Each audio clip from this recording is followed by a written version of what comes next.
Welcome to part 3 of building communicative competence. Now, this next part should just be a quick review. You should have gotten this information in your assistive technology course. So there are two types of AAC devices. One of them is unaided, and those don't need any kind of tools. There's no kind of physical aids. They're things like sign language, gestures, movement, facial expressions, eye gaze. You don't need anything else except for what you have right here in your body for those unaided forms of AAC. The other one are aided, and those do require tools. So you might have pictures, you might have objects, you might use some type of technology such as Quolo Pro to Go. You might have a communication board, again, objects, or it could be written words and letters. And so it's important to know that there are two different types of AAC. There's unaided and aided. And so when we're talking about those augmentative alternative communication devices, when we look at aided, we have two different types of communication. We have low tech, and those are things like PECs or picture communication books. It could be a response board that you've laminated, choice boards, letter or word boards. Again, those are very basic. Those are low tech compared to high tech. The high tech are those speech generating devices, or it could be eye gaze where maybe they put one of those little dots on a student and so it can pick up on whatever direction they're looking. Or there are ones that can actually pick up on their actual eye gaze. And so those are high tech. They involve more technology, right?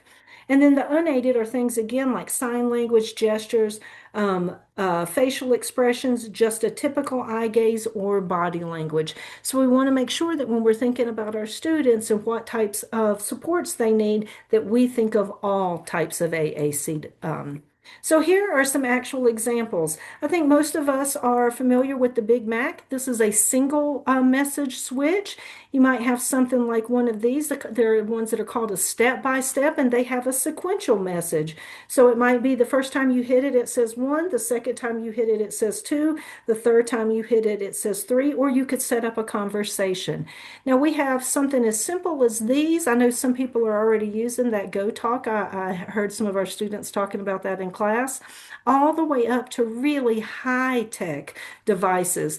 These are ones that have a keyboard. They also have, you can see here are word banks. There are ones that have word predictors, or here's one of those eye gaze devices that I was telling you about, and it can actually pick up on a student's pupils and what they're looking at, all the way down to these low tech, which are laminated, for example, response boards or books. So again, we have a whole variety of communication support so that all students should be able to communicate.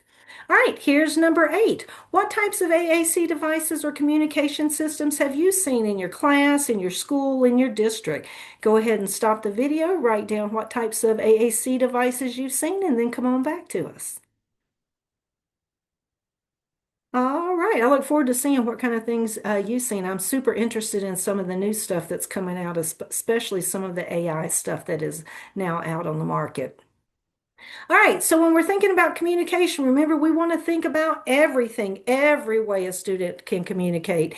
And we've often heard that called total communication. However you can communicate, it's how we're gonna do it, either with these strategies alone or in combination. So things like sign language. I can't tell you a special ed teacher of students with complex support needs who will not benefit from some degree of sign language competency, even if it's bathroom, sit down, stop, thank you, those types of things. Here are some examples of those low-tech systems. So you can see there's no technology involved in it. Here is, it looks like a choice board that is using objects. So this is, they want a snack, maybe they want a specific blanket, they want to listen to some music. That tells you how old this picture is. Here's a wrist one. Again, all you need is that on your wrist. You don't need any other kind of technology with it. This is an example of perhaps a PECS book, and which is Picture Exchange Communication System. I think that most of you know that. And then this would be an eye gaze board. Again, those are all very low-tech systems. Now, I mentioned, excuse me, I'm feeling a little under the weather. So I mentioned the picture exchange communication system. This is what is known as PECS, and it is a very systematic approach to teaching communication through a picture exchange system. And I don't have time to go through this in depth because again, you can see that it is, an extensive, what is it, 6-step process, moving students from handing someone one picture all the way up to building sentences with pictures and delivering that message to a communication partner. So I encourage you to look that up if you have more interest in it. I'm sure that you can find it in your school somewhere. So let's take a quick look at what PECS looks like for a student. And this is a teacher who is showing a student's real PECS book and describing how it's used. All right, so let's look at PECS.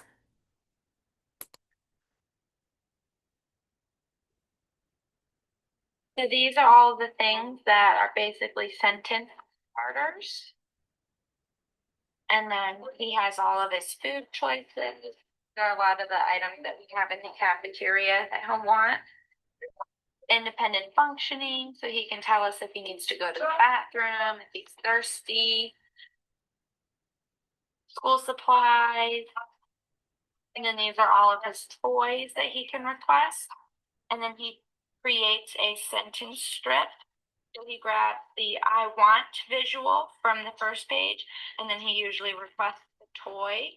So he puts Play-Doh, and he crafts the sentence strip and hands it to the teacher in order to tell us what he wants and needs. All right, so that's an example of a PECS book and how a student would use this. And I want you to notice that she made this. She got like plastic dividers, made her sentence strips, put her own Velcro on there. So when you look online and you see PECS books and how expensive they are, don't feel like you've got to buy those specific PECS books. You can just make one like this teacher did. But again, that's an example of an alternate form of communication for students. That's a communication system that many of our students use. So here are some examples of some simple voice output devices. Again, here is a single response. This one is that step-by-step I was telling you that has not only multiple levels, so within, for example, level 1, it might give 5 or 6 responses. And then here are some introductory early communication systems that our students use. And I say this is early because this only has the opportunity for 8 messages. This right now only has 9 messages, although you can see you can switch this one out, so it's a little bit more advanced. However, these are some of our more complex voice output devices. Again, as you can see, these have multiple choices, and not only do they have multiple choices, but they have multiple pages. So it's not only the page that you see, the student can advance. For example, here's where a student could advance and advance these to other communication pages. And here's an example of one that would be used as eye gaze. All right, doing a quick check-in. How are you feeling about AAC? A lot of these, to be honest with you, when your students have AAC devices, your speech and language pathologist will train you on them. Not only that, there are times that you will also need the support of someone like your occupational therapist or your physical therapist to help with positioning. So you're not going to know all AAC devices. You're going to learn about the ones that your students use, right? So if you're doing good, that's awesome. Keep rolling. If you're right here, as always, make sure you write your questions in your discussion guide so I can answer them in class on Monday. All right, I will see you in the next video.